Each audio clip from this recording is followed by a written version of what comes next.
Section 1. You will hear a woman phoning a hotel about holding a party there. First, you have some time to look at questions 1 to 7.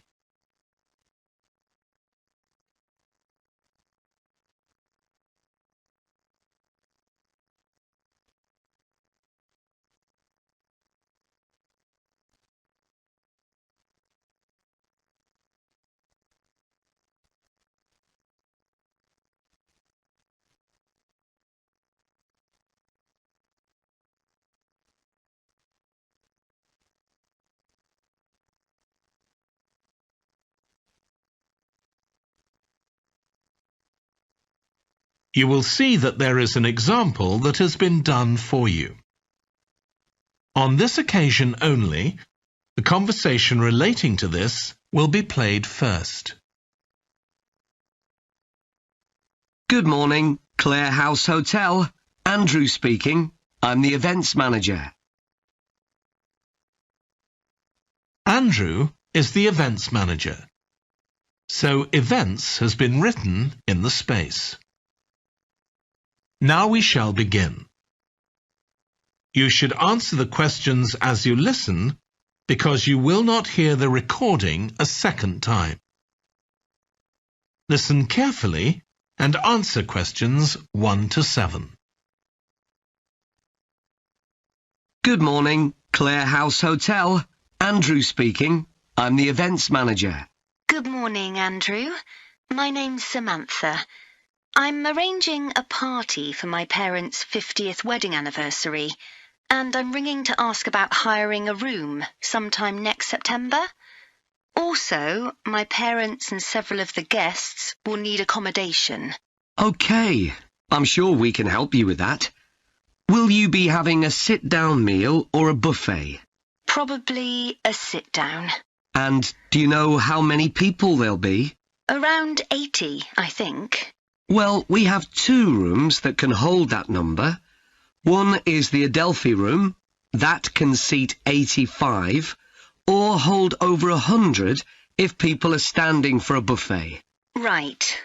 If you have live music, there's room for 4 or 5 musicians in the gallery, overlooking the room.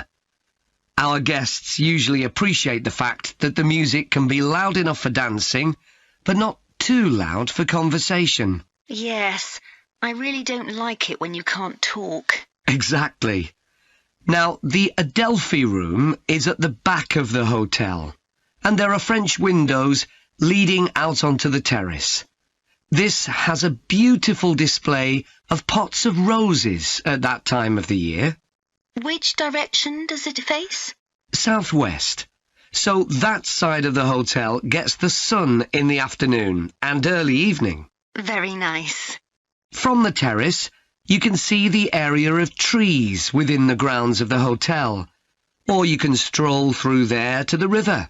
That's on the far side, so it isn't visible from the hotel. OK. Then another option is the Carlton room. This is a bit bigger. It can hold up to 110 people. And it has the advantage of a stage, which is useful if you have any entertainment, or indeed a small band can fit onto it. And can you go outside from the room?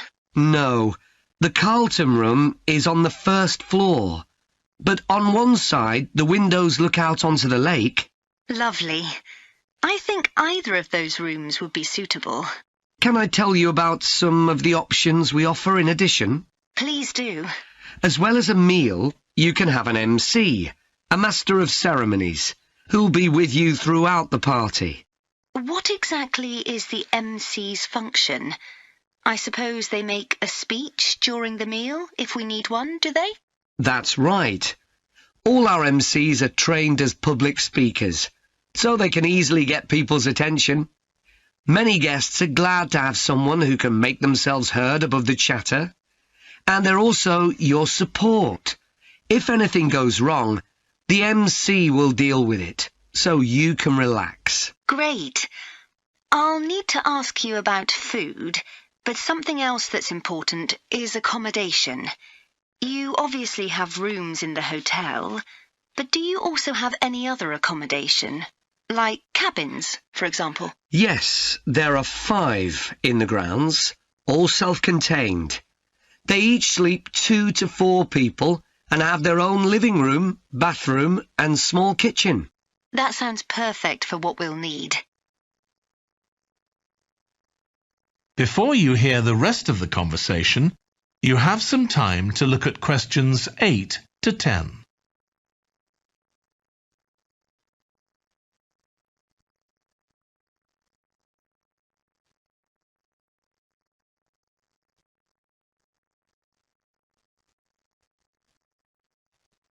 Now listen and answer questions 8 to 10. Now, you have various facilities, don't you? Are they all included in the price of hiring the room?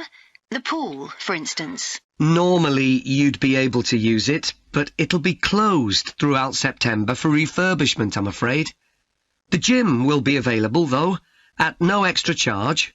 That's open all day from 6 in the morning until midnight. Right. And the tennis courts, but there is a small additional payment for those.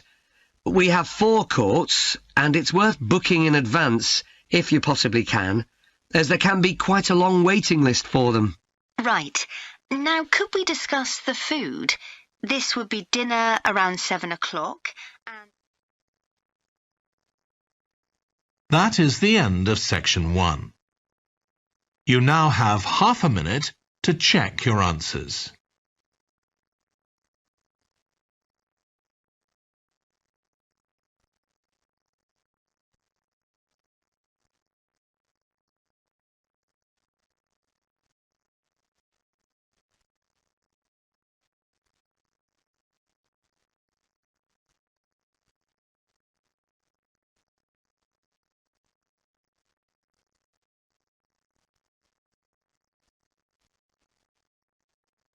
Now turn to section 2.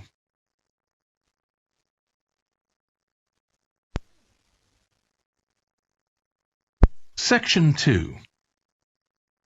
You will hear a holiday company representative talking to a group of tourists in a large hotel about things they can do during their holiday.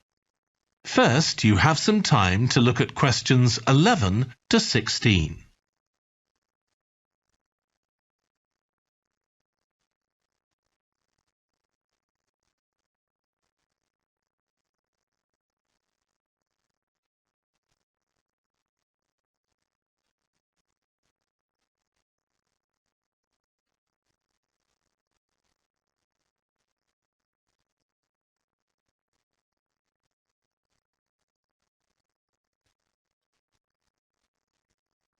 Now listen carefully and answer questions 11 to 16. Hello everyone. I'm Jake Stevens and I'm your rep here at the hotel. I'm sure you'll all have a great time here.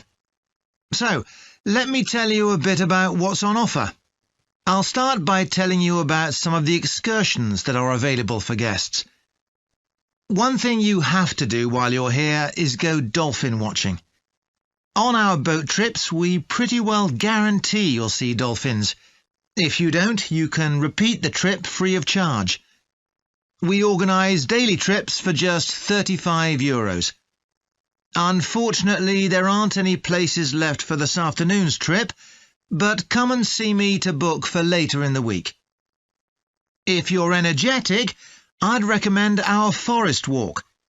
It's a guided walk of about 7 kilometres. There'll be a stop halfway, and you'll be provided with a drink and sandwiches. There's some fairly steep climbs up the hills, so you need to be reasonably fit for this one, with good shoes. Oh, and bring a waterproof in case it rains. It's just €25, all-inclusive, and it's every Wednesday. Then on Thursdays, we organise a cycle trip, which will give you all the fun of biking without the effort. We'll take you and your bike up to the top of Mount Lana and leave you to bike back. It's a 700-metre drop in just 20 kilometres, so this isn't really for inexperienced cyclists, as you'll be going pretty fast. And if it's a clear day, you'll have fantastic views. On our local craft tour, you can find out about the traditional activities in the island. And the best thing about this trip is that it's completely free. You'll be taken to a factory where jewellery is made, and also a ceramics centre. If you want, you can buy some of the products, but that's entirely up to you. The trip starts after lunch on Thursday, and you'll return by 6 p.m. If you're interested in astronomy, you may already know that the island's one of the best places in the world to observe the night sky. We can offer trips to the observatory on Friday for those who are interested. They cost €90 per person, and you'll be shown the huge telescopes and have a talk from an expert who will explain all about how they work. Afterwards, we'll head down to Sunset Beach, where you can have a dip in the ocean if you want, before we head off back to the hotel. Finally, there's horse riding. This is organised by the Equestrian Centre over near Playa Cortino, and it's a great experience if you're a keen horseback rider, or even if you've never been on a horse before. They take you down to the beach, and you can canter along the sand and through the waves. It costs €35, and it's available every day. Before you hear the rest of the talk, you have some time to look at questions 17 to 20.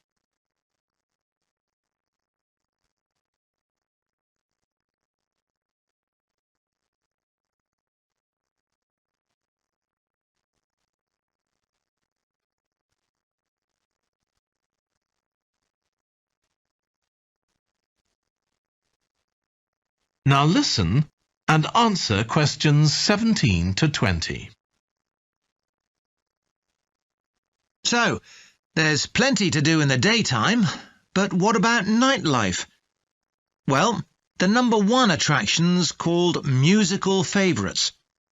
Guests enjoy a 3-course meal and unlimited free drinks, and watch a fantastic show, starting with musicals set in Paris, and then crossing the Atlantic to Las Vegas, and finally Copacabana. At the end, the cast members come down from the stage, still in their stunning costumes, and you'll have a chance to chat with them.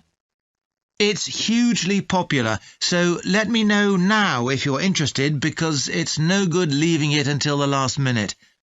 It's on Friday night. Tickets are just €50 each, but for an extra €10, you can have a table right by the stage. If you'd like to go back in time, there's the Castle Feast on Saturday evening. It's held in a 12th century castle, and you eat in the great courtyard, with ladies in long gowns serving your food. You're given a whole chicken each, which you eat in the medieval way, using your hands instead of cutlery. And you're entertained by competitions where the horseback riders attempt to knock one another off their horses. Then you can watch the dancers in the ballroom and join in as well if you want. OK, so now if anyone has... That is the end of section 2. You now have half a minute to check your answers.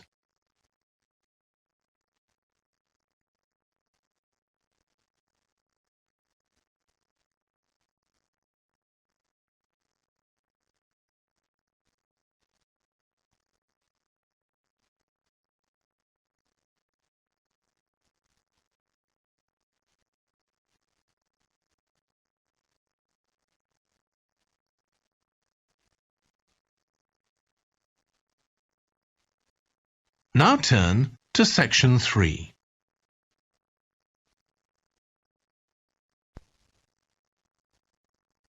Section 3. You will hear Stephanie, who is thinking about taking a 1-year course in children's literature, talking to Trevor, who is currently taking the course. First, you have some time to look at questions 21 to 25.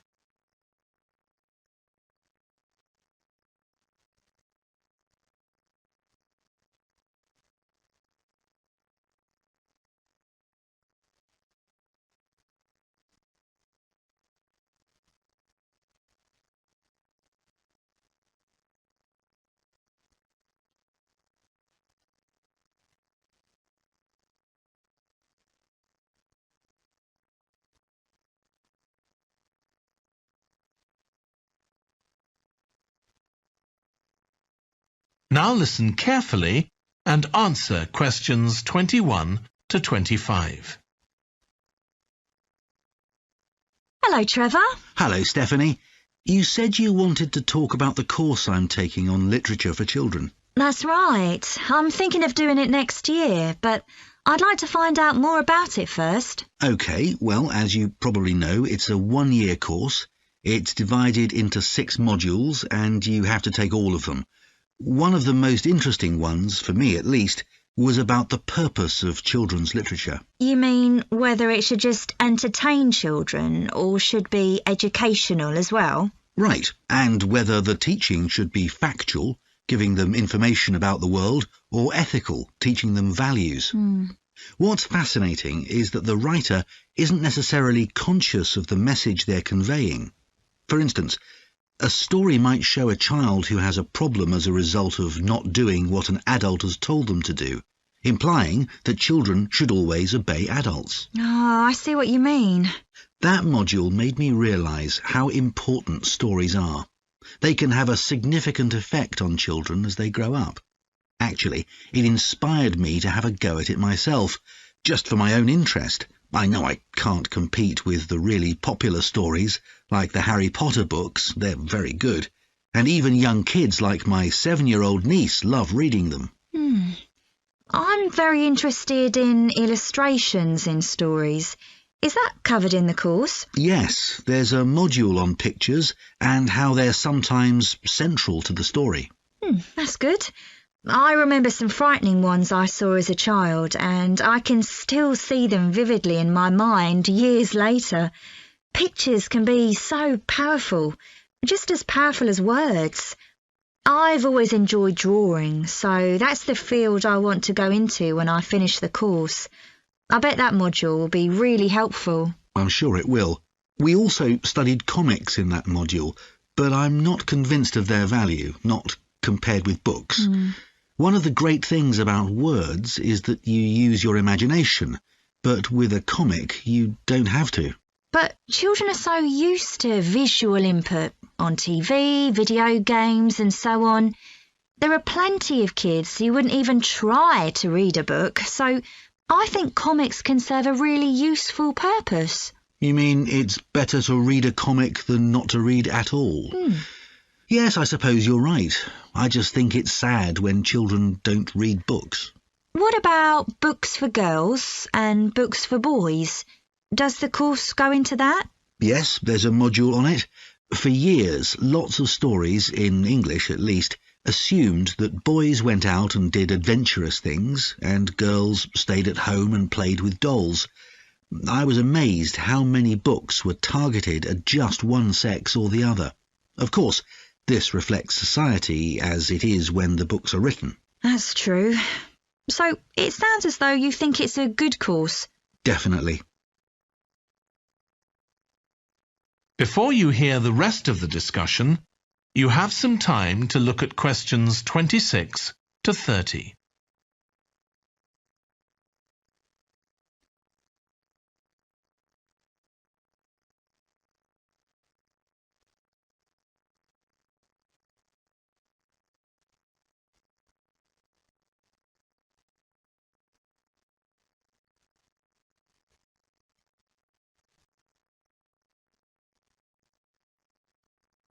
Now listen and answer questions 26 to 30. Have you been reading lots of children's stories to help you decide whether to take the course? Yeah, I've gone as far back as the late 17th century.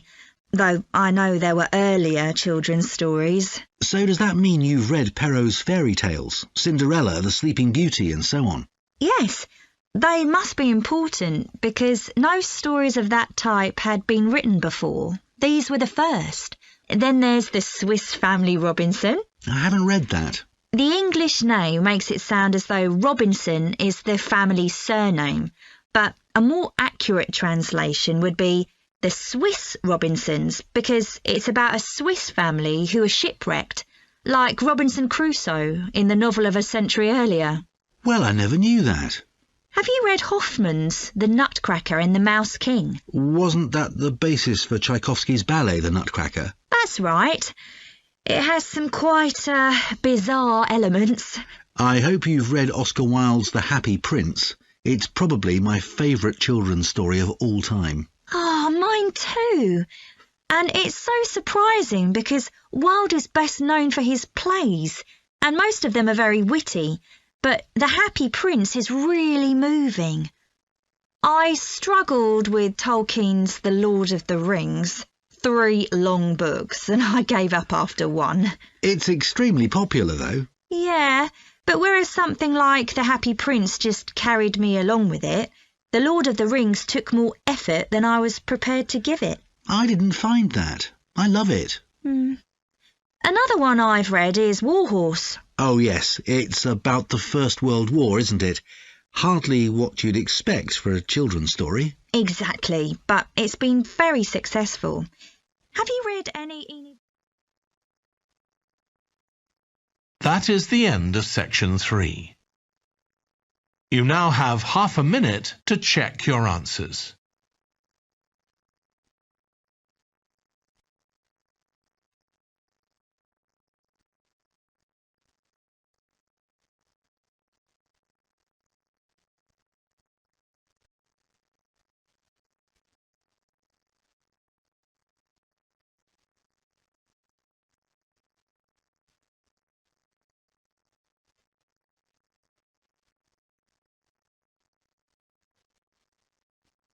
Now turn to section 4.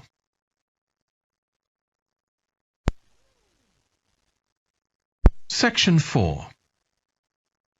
You will hear part of a lecture about a branch of archaeology called marine archaeology. First, you have some time to look at questions 31 to 40.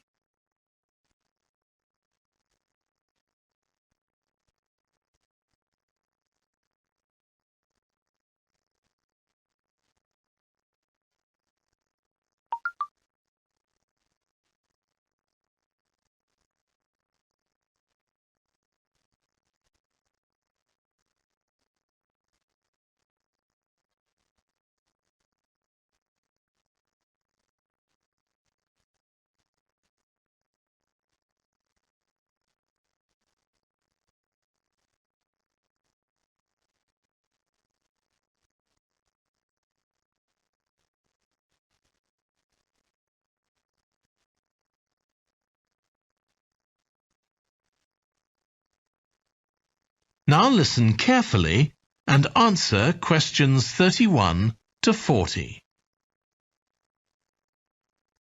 In today's class, I'm going to talk about marine archaeology, the branch of archaeology focusing on human interaction with the sea, lakes and rivers. It's the study of ships, cargoes, shipping facilities and other physical remains. I'll give you an example, then go on to show how this type of research is being transformed by the use of the latest technology. Atlit Yam was a village on the coast of the eastern Mediterranean, which seems to have been thriving until around 7000 BC. The residents kept cattle, caught fish, and stored grain. They had wells for fresh water. Many of their houses were built around a courtyard and were constructed of stone. The village contained an impressive monument, 7 half-ton stones standing in a semicircle around a spring that might have been used for ceremonial purposes. Atlit Yam may have been destroyed swiftly by a tsunami, or climate change may have caused glaciers to melt and sea levels to rise, flooding the village gradually. Whatever the cause, it now lies 10 metres below the surface of the Mediterranean, buried under sand at the bottom of the sea. It's been described as the largest and best preserved prehistoric settlement ever found on the seabed. For marine archaeologists, Atlit Yam is a treasure trove. Research on the buildings, tools, and the human remains has revealed how the bustling village once functioned, and even what diseases some of its residents suffered from. But of course, this is only one small village, one window into a lost world.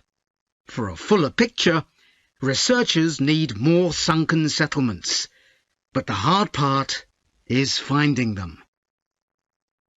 Underwater research used to require divers to find shipwrecks or artifacts, but in the second half of the 20th century, various types of underwater vehicles were developed, some controlled from a ship on the surface, and some of them autonomous, which means they don't need to be operated by a person. Autonomous underwater vehicles, or AUVs, are used in the oil industry, for instance, to create maps of the seabed before rigs and pipelines are installed. To navigate, they use sensors, such as compasses and sonar. Until relatively recently, they were very expensive and so heavy that they had to be launched from a large vessel with a winch.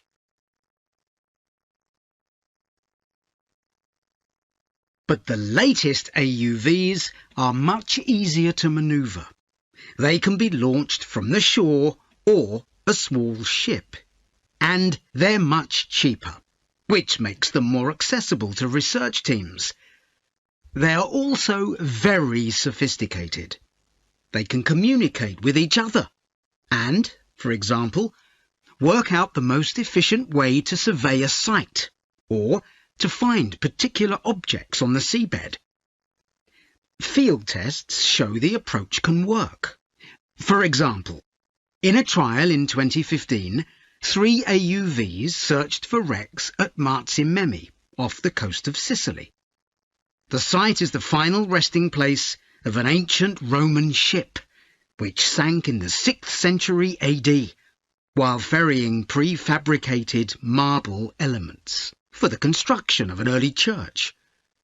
The AUVs mapped the area in detail, finding other ships carrying columns of the same material. Creating an internet in the sea for AUVs to communicate is no easy matter. Wi-Fi networks on land use electromagnetic waves, but in water these will only travel a few centimetres. Instead, a more complex mix of technologies is required. For short distances, AUVs can share data using light, while acoustic waves are used to communicate over long distances. But more creative solutions are also being developed, where an AUV working on the seabed offloads data to a second AUV, which then surfaces and beams the data home to the research team using a satellite. There's also a system that enables AUVs to share information from seabed scans and other data. So, if an AUV surveying the seabed finds an intriguing object, it can share the coordinates of the object, that is, its position, with a nearby AUV that carries superior cameras, and arrange for that AUV to make a closer inspection of the object. Marine archaeologists are excited about the huge potential of these AUVs for their discipline. One site where they're going to be deployed is the Gulf of Baratti off the Italian coast. In 1974, A 2,000-year-old Roman vessel was discovered here in 18 metres of water. When it sank, it was carrying medical goods in wooden or tin receptacles. Its cargo gives us insight into the treatments available all those years ago, including tablets that are thought to have been dissolved to form a cleansing liquid for the eyes. Other Roman ships went down nearby, taking their cargoes with them. Some held huge pots made of terracotta. Some were used for transporting cargoes of olive oil, and others held wine. In many cases, it's only these containers that remain, while the wooden ships have been buried under silt on the seabed. Another project that's about to be... That is the end of section 4. You now have half a minute to check your answers.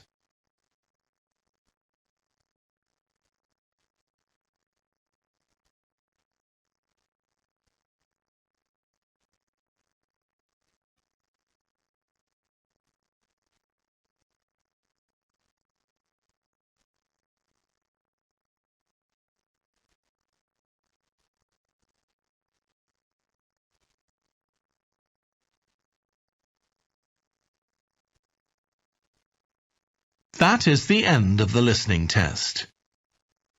In the IELTS test, you would now have 10 minutes to transfer your answers to the answer sheet.